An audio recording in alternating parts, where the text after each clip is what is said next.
What kind of mind can conceive of a weapon forged from starvation itself?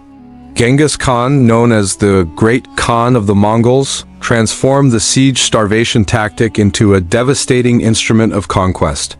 His armies didn't merely assault cities. They encircled them, sealing off all avenues of escape and sustenance, not just for days but for weeks or even months. Inside those besieged walls, bread turned to dust, rats disappeared, and the desperate resorted to consuming the dead. In 1219, as Genghis Khan launched his campaign against the Khwarezmian Empire, he laid siege to the great city of Nishapur.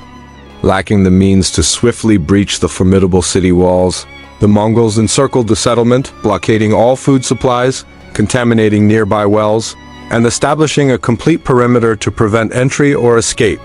This method was not a sign of desperation. It was deliberate and calculated. Mongol engineers were trained to determine how long provisions would last within the city. Once the threshold of starvation was crossed, desperation would drive the defenders to yield. Some cities surrendered before any fighting commenced, while others that resisted faced horrors beyond imagination. Persian chronicler Abdülmalik Javani recorded the grim realities faced by those trapped in besieged cities, noting that inhabitants were sometimes forced to eat leather, grass, and in the most extreme circumstances, even the corpses of their dead. None remained to bury the corpses, he wrote of Merv, another city that suffered starvation under siege. And the dogs feasted on the flesh of the faithful. When the gates ultimately fell, mercy was not in the Mongol vocabulary. The survivors, gaunt, emaciated, barely recognizable as human, were either massacred or enslaved. The tactic of siege starvation was not merely a means to achieve victory. It was a psychological weapon, a stark reminder that resistance would lead not just to death, but to a slow, humiliating, and helpless demise. The fate of captured women.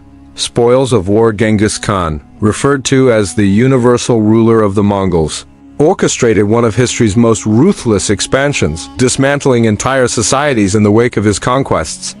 The fate of captured women was chillingly predictable, following a grim pattern after each victory. After the sack of Bukhara in 1220, the Mongols captured thousands of women and girls. Many were distributed as rewards among soldiers, with the higher-ranking officers receiving the most prestigious captives. Noble women were often reserved for Mongol generals or even for Genghis Khan himself, while lower-ranking women were divided among troops or forced into servitude.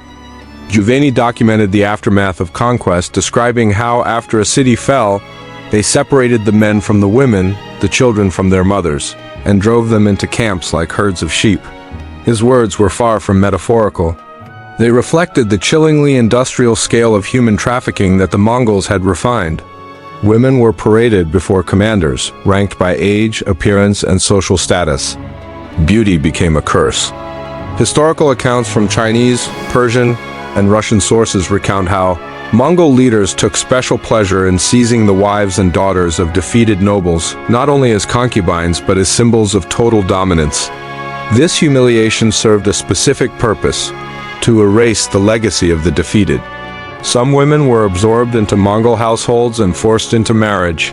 Others were sold into slavery across the vast expanse of the empire, from Central Asia to the Yuan court in China. Few, if any, retained their identities. Most were renamed, repurposed, and subsequently forgotten. For Genghis Khan's empire, expansion was not solely about territorial gains. It was also about people transformed into property and consumed by the brutality of war. Among the most defenseless were the women, whose suffering remains a dark legacy of the Mongol path to empire. The use of human shields. Among the many brutal tactics employed by Genghis Khan, the strategic use of human shields stands out as one of the coldest. This was not a mere accident of war, but a calculated and systematic policy. Captured civilians, often from recently conquered towns, were forced to march ahead of Mongol troops into enemy territory. Their bodies served a grim purpose, absorbing the first volley of defending arrows, depleting the enemy's firepower and sowing confusion. One of the most notorious instances occurred during the Mongol invasion of the Khwarezmian Empire, specifically during the siege of Gurgenj in 1221. As resistance stiffened and defenses grew desperate, Genghis Khan ordered thousands of prisoners, mostly women, children, and the elderly, to be advanced as a buffer between his forces and the city walls. Giovanni chronicled these campaigns in his work, Terrify, noting that while the Mongols spared few lives when a city resisted, they paradoxically preserved captives only to serve as disposable tools. They used the people of one city to batter down the next, he wrote, a grim testament to the machinery of terror in motion. These human shields were placed in front of siege engines and tied together in lines to prevent escape. Some were made to dig trenches, haul supplies, or fill moats while facing enemy fire. If they managed to survive the initial assault, they were often killed afterward, their utility having expired. The tactic served more than a military function. It conveyed a chilling message: surrender or witness your neighbors and family members forced to perish in your stead. The sheer ruthlessness shattered the morale of many defenders before a single sword was drawn. To the Mongols, warfare was not governed by chivalry or compassion, it was dictated by results. If victory necessitated sacrificing thousands of innocent lives to weaken a fortress's resolve, then such a price was not just acceptable, it was expected. For Genghis Khan, war was total warfare, far from just soldier against soldier, but entire populations used as expendable pieces in a horrifying game of conquest. Death by tramplings, the verdict of the steppe. In 1223, after the Mongols decimated a coalition of Rus princes and their Kipchak allies at the Battle of the Kalka River, the survivors found no mercy awaiting them, only a calculated and humiliating end. Led by General Subutai and Jaib under the directive of Genghis Khan, the Mongols did not treat their captives with honor. Instead, they transformed their punishment into a spectacle of unyielding dominance. Mstislav of Kiev and other captured Rus nobles were not executed by blade or fire. According to accounts from both Rus and Persian sources, the Mongols laid these princes face down into the earth. Then, in a gruesome display, they constructed a large wooden platform directly on top of their living bodies. A grand feast was held above, where Mongol commanders dined while their prisoners slowly suffocated beneath them. While historical records vary in detail, the Russian primary chronicle and later Persian narratives agree on the core horror of the act. The Mongols chose this method specifically to inflict immense suffering without shedding a single drop of blood.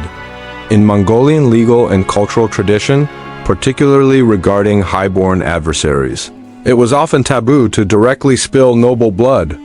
Thus, they devised a method that was brutal yet technically bloodless. The suffering was agonizing. As the banquet proceeded, the weight of the platform and those seated upon it crushed the life out of the unfortunate nobles beneath. When the feast concluded, so too did the lives of these Rus leaders. Their bodies were broken, their dignity obliterated.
Historical examples of this execution method were documented throughout the Mongol campaigns in Central Asia and the Middle East. When cities under Mongol control revolted or when governors conspired with rival factions, this form of execution became a standard response. It was public, efficient, and left a visible warning: an injured body dragged through the dust, discarded at the city walls. This method of punishment was deeply rooted in Mongol beliefs surrounding loyalty and deterrence. Genghis Khan instituted a strict code of laws known as the wasa, which emphasized absolute fidelity to both the state and the Khan himself. Anyone who threatened internal cohesion was perceived as a deliberate danger to the empire's stability. There was no need for a prolonged spectacle. This punishment was swift and definitive. The Mongol Empire did not merely seek to conquer. It dismantled entire worlds and rewrote the rules of power through the use of fear, discipline, and unyielding justice. Its punishments were not chaotic. They were strategic messages etched into human flesh, meant to resonate across generations.